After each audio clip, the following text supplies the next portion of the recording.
Good morning. आज हम C++ में ड्राइव डेटा टाइप्स किस प्रकार से डिफाइन करते हैं उनके बारे में जानेंगे। नंबर 1 इज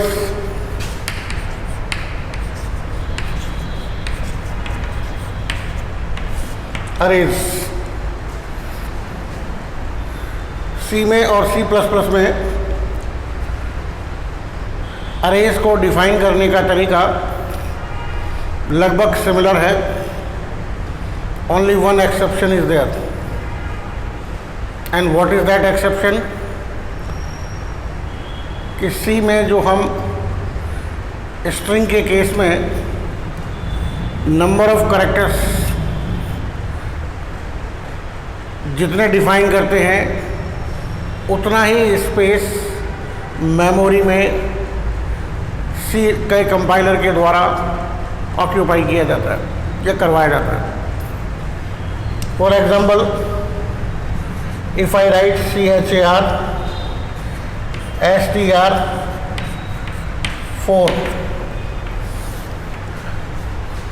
तो C लैंग्वेज में इसका जो इंटरप्रिटेशन है वो ये है, STR is nothing but a string variable. इसमें मैक्सिमम कितने कैरेक्टर्स स्टोर किए जा सकते हैं? 4 कैरेक्टर्स। लेकिन ये चीज़ भी हमें पता है कि जब भी मेमोरी में हम किसी स्ट्रिंग को स्टोर करवाते हैं तो स्ट्रिंग का लास्ट कैरेक्टर नल होना चाहिए। यानी कि कंपाइलर C लैंग्वेज में इस चीज़ को बिल्कुल भी एग्जामिन नहीं करता है कि आप उस स्ट्रिंग के अंदर जितना साइज आप डिफाइन करते हैं उतने कैरेक्टर रखने के लिए वो रेडी है। जबकि C++ में कंपाइलर इस बात को एग्जामिन करता है कि अगर कोई अरे स्ट्रिंग की है और वहाँ पे आपने साइज डिफाइन किया हुआ 4, तो वो 3 अक्षर की स्ट्रिंग को स्टोर करेगा। अंतिम जो स्पेस है वो नल कैरेक्टर के लिए उसने रिजर्व माना हुआ है। जबकि C की लैंग्वेज के अंदर कंपाइलर इस चीज़ को इग्नोर करता है। वहाँ पे यूज़र को ध्यान रखना पड़ता है कि जो मैं स्ट्रिंग का साइज दूंगा उस वेरिएबल में जो स्ट्रिंग होगी वो 1 अक्षर कम होगी, क्योंकि अंतिम कैरेक्टर उसे क्या प्लेस करवाना है? नल। इसके अलावा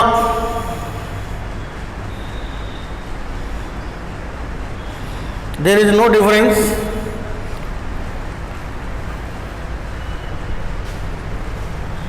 INT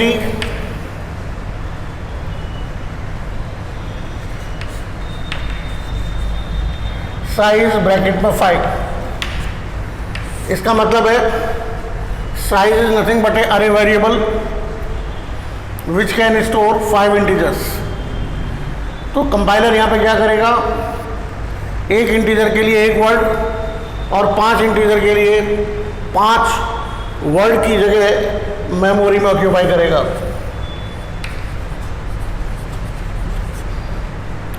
प्रत्येक वर्ड में 1 इंटीजर को स्टोर करेगा। अब इसे डिराइव डेटा टाइप इसलिए कहा जा रहा है कि यहाँ पे 1 इंटीजर को स्टोर करने के लिए कंपाइलर को पता है कि 1 वर्ड का स्पेस ऑक्यूपाई किया जाता है, और जब भी हम उस डेटा को स्टोर करने के लिए कोई वेरिएबल डिक्लेयर करेंगे तो मेमोरी में वो उतना स्पेस ऑक्यूपाई कर लेगा और वहाँ इंटीजर की जो वैल्यू है या इंटीजर जो है वो उसमें स्टोर कर दिया जाएगा। लेकिन व्हाट हैपन्स जब हमारे पास किसी एक ही डेटा की मल्टीपल वैल्यूज है? For example, if I am a student तो I can have a different subjects. तो डिफरेंट सब्जेक्ट के डिफरेंट मार्क्स हो सकते हैं। तो मैं उन सभी मार्क्स को एक साथ रखना चाहता हूँ, तो आई कैन क्रिएट एन अरे, I can create an group INT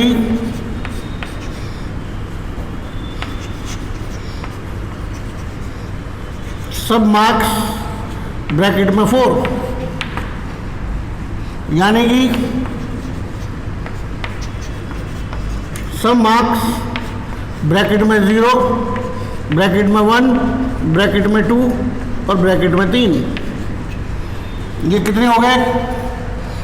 4 members. अरे का पहला मेंबर 0 सबस्क्रिप्ट से डिफाइन किया जाएगा।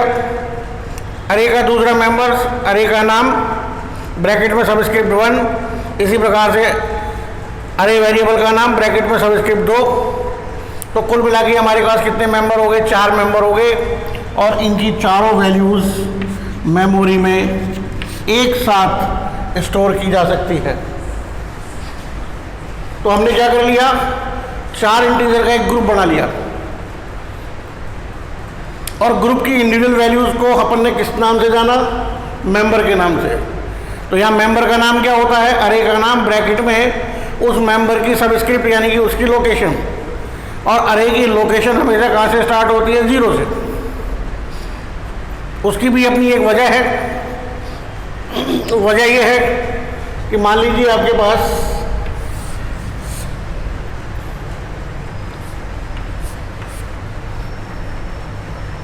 ये है आपका सब मार्क्स 0, ये 1, ये 2 और ये 3। माना कि इसका इनिशियल एड्रेस कितना है? 1000 बाइट्स। तो हम इस मेंबर को जब एक्सेस करते हैं सब मार्क्स ब्रैकेट में 0, तो what happens? There is a formula, the base address of the array is 1000 plus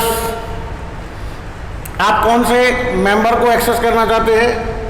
0th element यानी कि फर्स्ट मेंबर, यानी कि 0 मल्टीप्लाइड बाई ऑफसेट, यानी कि मेंबर का ऑफसेट कितना है, या यूँ कहें कि प्रत्येक वैल्यू के लिए कितनी जगह रोकी गई है, that will defined by INT। INT का मतलब 1 वर्ड, और अगर हमारा कंप्यूटर 16 बिट का है तो कितने बाइट हो गई? 2 बाइट्स। तो उसको मल्टीप्लाई करने पे क्या मिलेगा? 1000। अगला एड्रेस ऑटोमेटिकली 1002 होगा, क्योंकि एक इंटीजर को कितने बाइट? 2 बाइट। अगला कितना है? 1004। अगला कितना है? 1006। नाउ अगर हम इसको एक्सेस करना चाहते हैं तो वही फार्मूला लगेगा, 1000 प्लस स्क्रिप्ट कौन सी है? 2, ऑफसेट कितना है? 2, यानी कि 1004। तो 1004 इस एड्रेस को एक्सेस किया जाए। अगर हम इसे 1 से स्टार्ट करते तो क्या होता? 1000 प्लस 1 मल्टीप्लाइड बाई 2, यानी कि 1002। वो कहाँ पहुँच जाता? अगले एलिमेंट पर। इसलिए अरे की सबस्क्रिप्ट को हम यहाँ पे कहाँ से स्टार्ट करेंगे? 0 से स्टार्ट करेंगे। नाउ ये डिराइव डेटा टाइप है। प्राइमरी डेटा टाइप के वैल्यूज़ को अगर हम एक ग्रुप में बनाते हैं, यहाँ तो क्या था? सिमिलर टाइप की वैल्यूज़ का ग्रुप था। अगर यही चीज़ फ्लोट की होती तो वो भी सिमिलर टाइप की वैल्यूज़ का है। तो हमारी भी डिमांड अलग अलग हो सकती है। हो सकता है कि हमें डिफरेंट टाइप्स की वैल्यूज़ को एक ग्रुप बनाना चाहें, तो उसकी डिराइव डेटा टाइप अलग होगी। Now coming to second, pointers.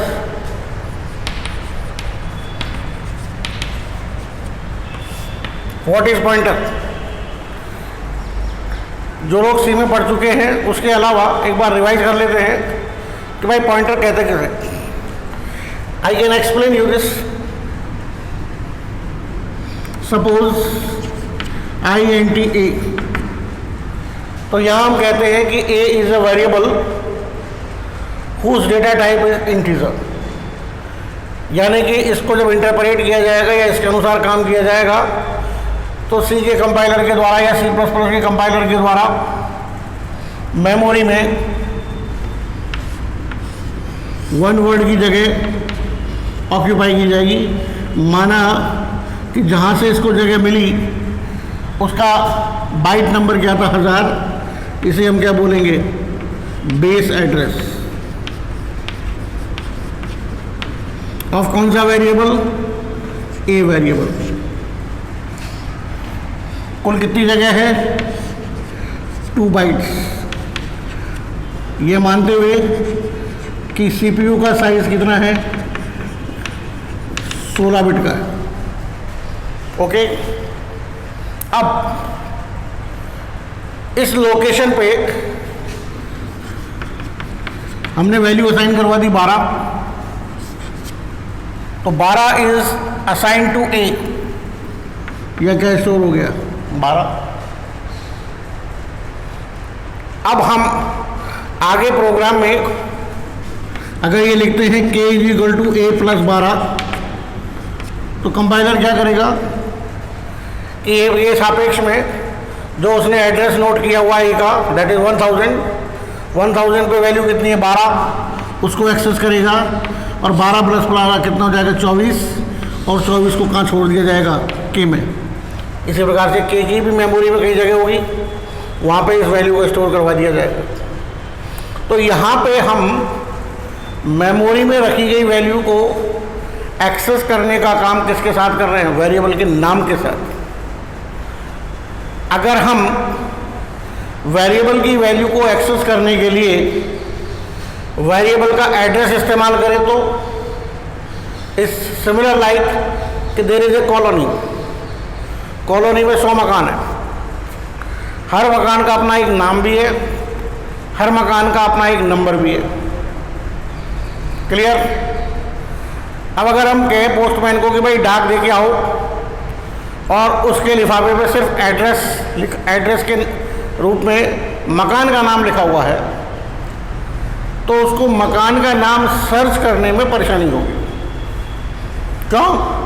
क्योंकि वो स्टार्ट करेगा पहले मकान से, उस मकान का नाम लिखेगा क्या है, सब ये तो संजय निवास है, उस पर क्या एड्रेस है, गुरु कृपा है, तो उसको छोड़ देगा, फिर अगले बच जाएगा। तो वो क्या करेगा, सारे मकानों को सर्च करेगा और जहाँ वो मकान मिल जाएगा वहाँ वो डिलीवर कर देगा। लेकिन अगर मान लीजिए मकान के नंबर्स दिए गए हैं, तो मकान के नंबर तो क्रम में होंगे। ऐसा तो हो ही नहीं सकता, मकान कॉलोनी को जब बनाया गया था तो पहले मकान का नंबर 1 और दूसरे का 10, ऐसे नहीं हो सकता। तो मकान नंबर 1, मकान नंबर 2, मकान नंबर 3, मकान नंबर 5, 6, 7, 8, 9, 10। और अगर मान लीजिए एड्रेस के रूप में उसका मकान का नंबर लिखा हुआ है, तो वो तुरंत ही उस मकान को खोज लेगा, क्योंकि उसको पता है मकान नंबर 11 जाना है, तो 10 नंबर के मकान तक तो रुकेगा ही क्यों। तो इस तरीके से मेमोरी में से वेरिएबल की वैल्यू को सर्च करने के लिए अगर हम प्रोग्राम में उस वेरिएबल का एड्रेस देते हैं, तो वो वैल्यू उस एड्रेस से सर्च कर ली जाती है डायरेक्टली। कंपाइलर को अपनी वो लिस्ट चेक करने की ज़रूरत नहीं जिसमें वेरिएबल के नाम के सापेक्ष में उस वेरिएबल को एड्रेस क्या लिखा हुआ है। पहले तो वो देखेगा, फिर उसके बाद उस एड्रेस पर जाएगा। तो यहाँ पे ये चीज़ हमने फास्ट कर दी कि वेरिएबल की वैल्यू को एक्सेस करने के लिए वेरिएबल का एड्रेस इस्तेमाल करें। ओके, अब बात आती है कि साहब वेरिएबल का एड्रेस कैसे स्टोर किया जाए। तो यहाँ पे हम कहते हैं कि INT स्टार PTR। तो PTR क्या हो गया, PTR is nothing but a pointer to integer. लिखने में साथ में क्या लगाया, स्टार और PTR के बीच में कोई गैप नहीं होगा। ये इसकी सिंटैक्स है पॉइंटर वेरिएबल को डिक्लेयर करने की। तो यहाँ पे हम कह सकते हैं कि PTR is a pointer to integer, यानी कि PTR किसकी तरफ इशारा कर रहा है, इंटीजर की तरफ इशारा कर रहा है। अब हम नेक्स्ट स्टेप में क्या करेंगे कि PTR बराबर एम्परसेंड एक ऐसे वेरिएबल का एड्रेस इसे असाइन करवा देंगे जिसमें इंटीजर वैल्यू स्टोर की जानी है या की गई है। तो एक का एड्रेस किसमें आ गया, PTR में। ये लीजिए PTR भी मौजूद है। इसमें क्या आ गया, ए का एड्रेस कितना है 1000। अब हम हमारे प्रोग्राम में k is equal to star PTR plus 12 लिखते हैं। तो इसका मतलब है PTR में वैल्यू कितनी है 1000 का क्या लगा हुआ स्टार, यानी कि 1000 पे जो वैल्यू उसे एक्सेस कर लीजिए, यानी कितनी होगी 12 प्लस 12 कितनी हो गया, ये 24। पिछले वाले केस में अपन ने क्या लिया था, ए लिया था, तो वेरिएबल की वैल्यू को वेरिएबल के नाम से एक्सेस किया जा रहा था। यहाँ पे अपन ने क्या लिया है star PTR in place of a, बात वही है, वैल्यू एक ही एक्सेस हो रही है, लेकिन यहाँ वहाँ पे बाई नेम हो रही थी और यहाँ पे बाई एड्रेस हो रही है। So this processing is fast in comparison to the previous one, इसीलिए हम इन पॉइंटर का उपयोग करते हैं।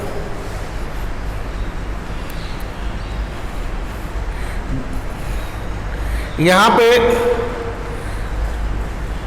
सी और सी के मुकाबले या कंपैरिजन में थोड़ा सा डिफरेंस है। सी प्लस प्लस में कांस्टेंट पॉइंटर आप डिफाइन कर सकते हैं और पॉइंटर टू कांस्टेंट भी डिफाइन कर सकते हैं। किस प्रकार से, देखिए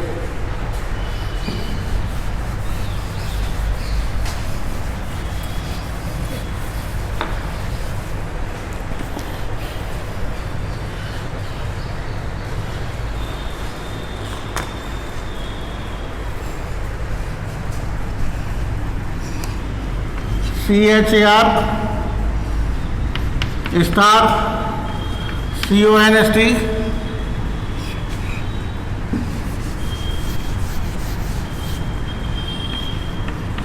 PTR1 बराबर डबल कोट में एक स्ट्रिंग असाइन कर दी, गुड, सेमीकोलन।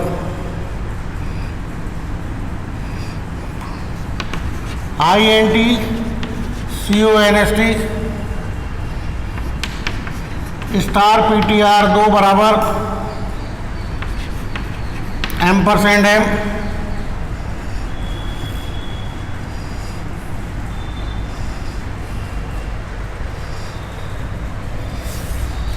ये हमारा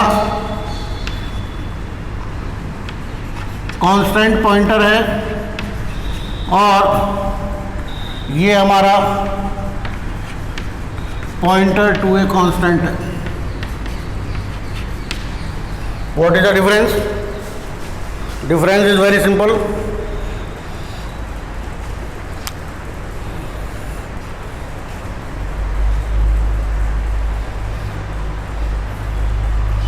यहां पे PTR1 को अपन ने पॉइंटर डिक्लेयर किया, ये हमारा स्पेस, इस स्पेस में क्या स्टोर हो गया, स्ट्रिंग गुड, माना कि इसका एड्रेस कितना है 1000। तो ये जो हमारा PTR1 है जो इशारा कर रहा है इसकी तरफ, ये कांस्टेंट पॉइंटर है, यानी कि यहाँ पे क्या है 1000 है। आप चाहें तो भी इस पॉइंटर की वैल्यू को नहीं बदल सकते, क्योंकि पॉइंटर कैसा हो गया, कांस्टेंट पॉइंटर हो गया। जबकि दूसरे केस में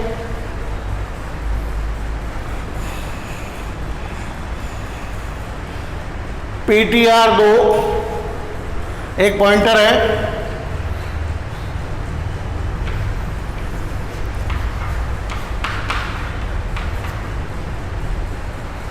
जिसके पास क्या है,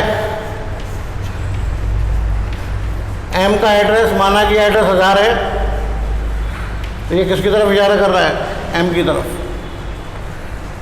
लेकिन यहाँ हमने रिजर्व वर्ड लगा रखा है CONST, तो ये पॉइंटर टू क्या माना जाएगा, कांस्टेंट, यानी कि M की whatever the value is there that can not be change, वो वैल्यू चेंज नहीं हो सकती है, क्योंकि आपने क्या कर रखा है, एक कांस्टेंट का पॉइंटर डिक्लेयर किया है।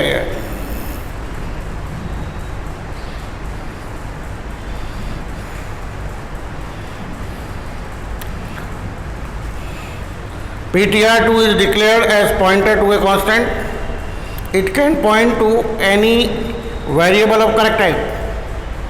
यानी कि ये इंटीजर टाइप के कांस्टेंट की तरफ इशारा कर रहा है, यानी कि वो वैल्यू कांस्टेंट रहनी चाहिए जिसकी तरफ ये इशारा कर रहा है. But the contents of what it points to it can not be change. यानी कि जो कंटेंट्स हैं जिसकी तरफ इशारा कर रहा है वो नहीं बदलने चाहिए. We can also declare both the pointer and the variable as constants.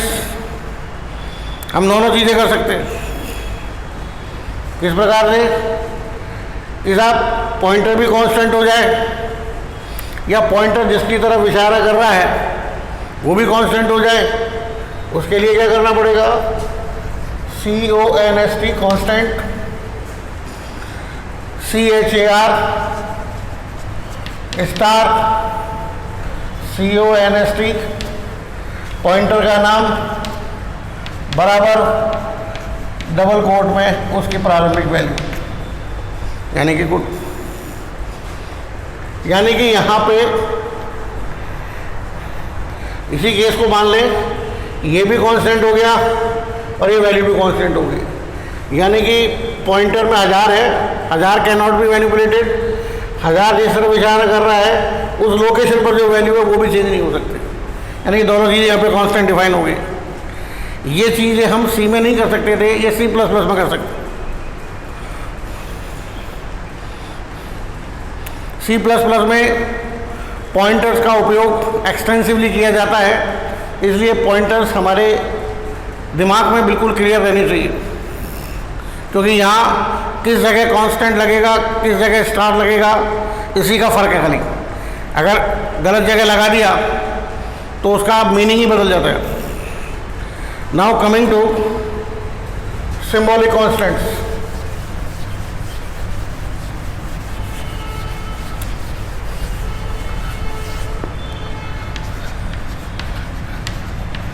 symbolic constants. What are symbolic constants? There are two ways of creating symbolic constants in C++. Number one, using the qualifier const. Const is a reserved word of the C++ as well as C. दूसरा, defining a set of integer constants using enum keyword. Enumerated keywords के द्वारा भी हम ए set of integers constants, यानी कि constant values का एक set, उसको हम एक आइडेंटिफायर को डिफाइन कर सकते हैं. यानी कि उस आइडेंटिफायर की वो पर्टिकुलर कांस्टेंट वैल्यू होगी.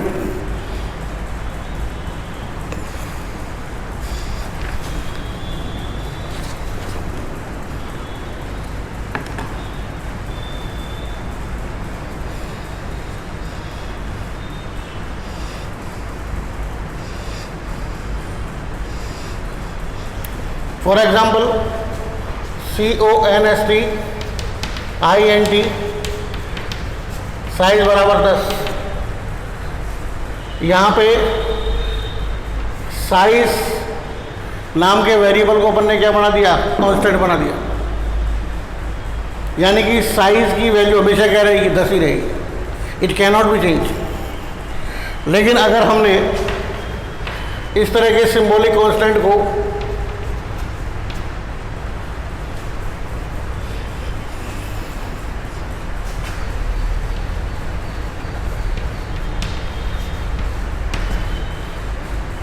यूज़ किया कि साइज़ क्या है, यहाँ पे वेरिएबल है, ये क्या बता रहा है? इस अरे की साइज़ को बता रहा है which is 10. This would be A illegal in C, क्योंकि यहाँ पे ये क्या है? कांस्टेंट. हाँ, C में इस चीज़ को करने के लिए हम क्या करते थे? हैश सिंबल डिफाइन SIZE और यहाँ पे 10, सॉरी ये नहीं लगता वहाँ, और यहाँ पे हम यूज़ करते तो सही था, अगर ये स्टेटमेंट और ये स्टेटमेंट है तो सही है। क्यों? क्योंकि यहाँ पे साइज का एक सिंबॉलिक कांस्टेंट है जिसको pre processor compiler directive statement के द्वारा डिक्लेयर किया गया है। तो यहाँ पे साइज का प्रारंभिक मान भी दिया गया है 10। तो जहाँ जहाँ हमें 10 यूज़ करना है वहाँ वहाँ हम इस साइज नाम के सिंबॉलिक कांस्टेंट को यूज़ कर सकते हैं। लेकिन C++ में कांस्टेंट का उपयोग करते हैं, तो कांस्टेंट का उपयोग करके भी आपने साइज को क्या बना दिया, कांस्टेंट वेरिएबल। लेकिन यहाँ पे हम इस साइज को एज ए अरे का साइज बताने वाला वेरिएबल इस्तेमाल नहीं कर सकते।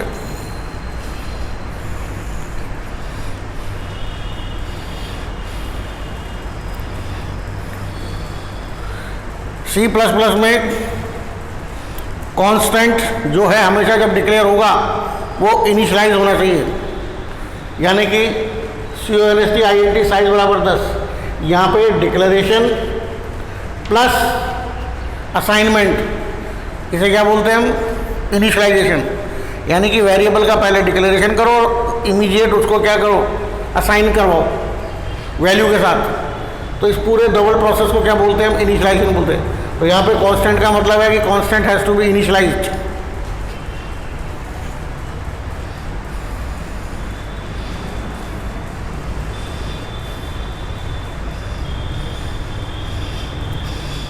Constant in C++ defaults to the internal linkage and therefore it is local to the file where it is declared। कहने का मतलब है कि अगर हमने किसी पर्टिकुलर फाइल में या प्रोग्राम जो लिखा है उसके अंदर हमने इस तरह की कोई डेफिनेशन दी है तो ये माना जाएगा कि वो पर्टिकुलर वेरिएबल उस पर्टिकुलर फाइल के लिए, प्रोग्राम के लिए लोकल है, उससे बाहर उसका कोई स्कोप नहीं होगा।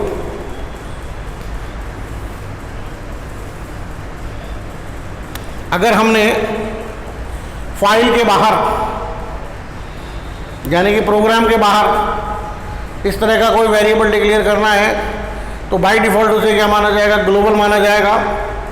और उसको डिक्लेयर करने के लिए हमें या तो स्टैटिक रिजर्व वर्ड का प्रयोग करना पड़ेगा या एक्सटर्न रिजर्व वर्ड का प्रयोग करना पड़ेगा। जैसे यहाँ पे अपन ने लगा दिया EXTERN, तो ये क्या हो गया, एक एक्सटर्नल वेरिएबल हो गया, but it is a constant. यानी कि इसको हम किसी फाइल में कोई प्रोग्राम लिखा गया है,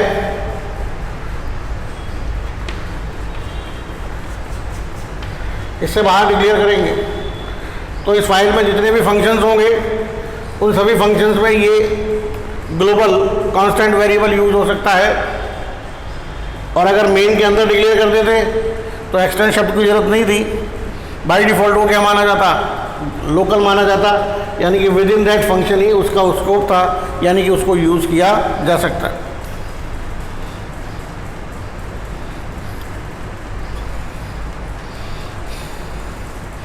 दूसरा मेथड अपन ने लास्ट वाले एग्जाम्पल में पढ़ा था कि एन्यूमरेटेड ENUM, उसके बाद आइडेंटिफायर का नाम बराबर, उसके बाद विद इन द ब्रेसेस में नंबर ऑफ आर्ग्यूमेंट्स या एन्यूमरेटेड कॉन्स्टेंट्स के नाम, या तो कॉन्स्टेंट दे दीजिए या नाम दे दीजिए।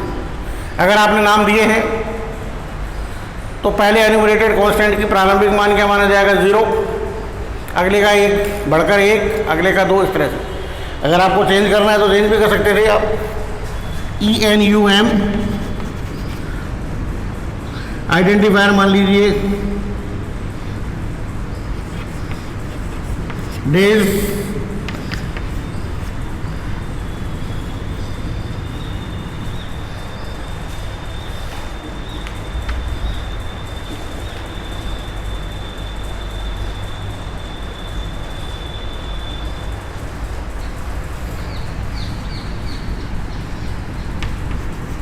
मंडे,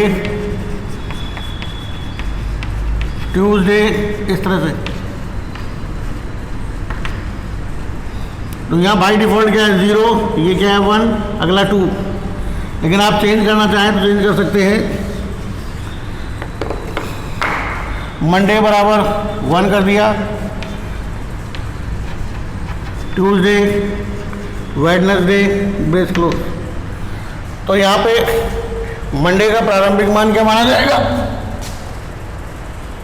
1 माना जाएगा, अगले का 2, अगले का 3। तो इस तरह से हम इन को भी क्या मानते हैं? कांस्टेंट मानते हैं। Now coming to the type compatibility. Type compatibility क्या है?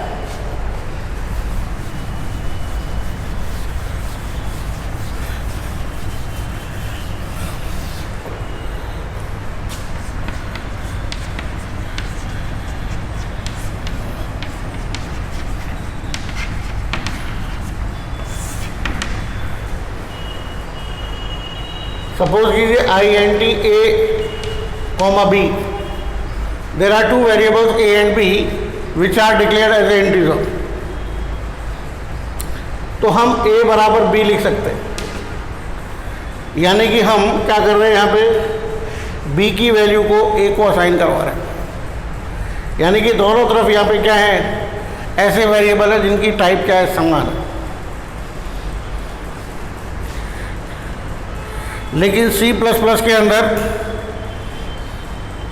ये चीज़ बड़ी स्ट्रिक्टली देखी जाती है कि दोनों तरफ टाइप क्या होनी चाहिए? सेम होनी चाहिए।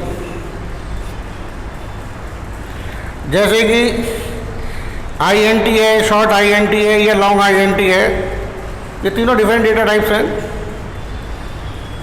दे must be cast when their values are assign to one another. अगर मान लीजिए एक तरफ लॉन्ग INT है और एक तरफ INT है, आप लॉन्ग INT को असाइन कर रहे हैं, क्लियर? तो ये चीज़ जो हमारी है, लॉन्ग INT का मतलब जब वैल्यू का जो मैग्नीट्यूड है वो बड़ा है और INT में मैग्नीट्यूड छोटा है। ऑब्वियसली लॉन्ग INT में कितने वर्ड चाहिए? 2 वर्ड। और INT में कितने चाहिए? 1 वर्ड।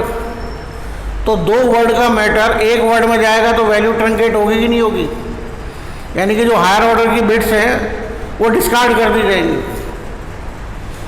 लेकिन अगर मान लीजिए हम INT को लॉन्ग INT में ले जा रहे हैं, तो C++ में तो क्या था?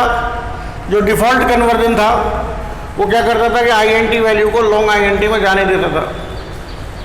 छोटी वैल्यू बड़े स्थान पर रखने को जा रही है तो आएगी, कोई दिक्कत नहीं है। जितनी वैल्यू वो ऑक्यूपाई कर रहा है लॉन्ग INT में कर ले, रिमेनिंग पोजीशंस खाली रह जाएंगी। लेकिन C++ में क्या है कि हम INT को पहले कास्ट करेंगे किसमें? लॉन्ग INT में, यानी कि टेम्परेरीली वो वैल्यू लॉन्ग INT में कन्वर्ट होगी, फिर long INT value long INT को असाइन हो सकते हैं। These are some restrictions in C++।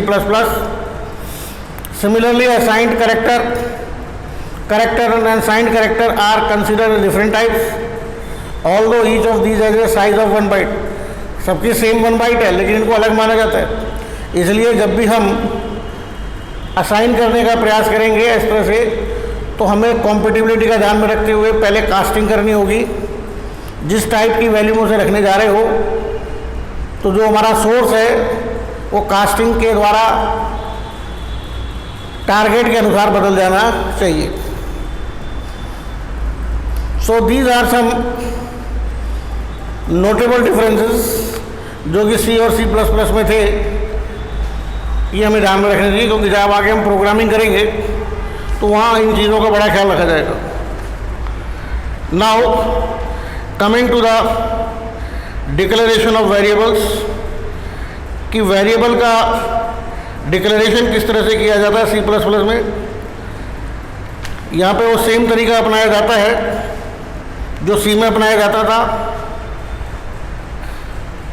उसका जो जनरल फॉर्म है वो ये है: सिंटैक्स, डेटा की टाइप, उसके बाद वेरिएबल का नेम, सेमीकोलन। एग्जाम्पल के लिए INT A। अगर सिमिलर टाइप के वेरिएबल्स हैं तो एक से अधिक वेरिएबल कॉमा लगा लगा के भी एक साथ एक लाइन में डिक्लेयर किए जा सकते हैं। लेकिन सी और सी प्लस प्लस में एक ही फ़र्क है कि सी में तो जितने भी वेरिएबल्स हमको प्रोग्राम में यूज़ करने होते थे वो हम जो फंक्शन की बॉडी स्टार्ट करते हैं मेन फंक्शन की, वहाँ उसके तुरंत बाद डिक्लेयर हो जाने चाहिए विद देयर डेटा टाइप्स। जबकि सी प्लस प्लस में यहाँ पे थोड़ी रिलैक्सेंसी है कि यहाँ हम जब वेरिएबल को यूज़ करते हैं तो ठीक यूज़ करने से पहले उस वेरिएबल को डिक्लेयर किया जा सकता है। जैसे कि ये देखिए सी में देखिए int x और लूप लगाया x बराबर 0 से लेस देन इक्वल टू 15 और x प्लस प्लस। जबकि सी प्लस प्लस में क्या कर सकते हैं हम, फॉर लूप int x बराबर 0 x less than equal to 15 और x प्लस प्लस, यानी कि इस पॉइंट पे हम x यूज़ कर रहे हैं तो यहाँ x को जब प्रारंभिक मान दिया जा रहा है उसी समय ही डिक्लेयर कर दो, चलेगा। लेकिन C के अंदर ये नहीं चलेगा। C के अंदर किसी भी वेरिएबल को यूज़ करने से पहले वेरिएबल डिक्लेयर हो जाना चाहिए। तो this is the minor difference between C and C plus plus. कल हम आगे पढ़ेंगे जिसमें dynamic initialisation of variables, reference variables, operators के बारे में जानकारी हासिल करेंगे। तब तक के लिए आप इसे रिवाइज करें। Thank you.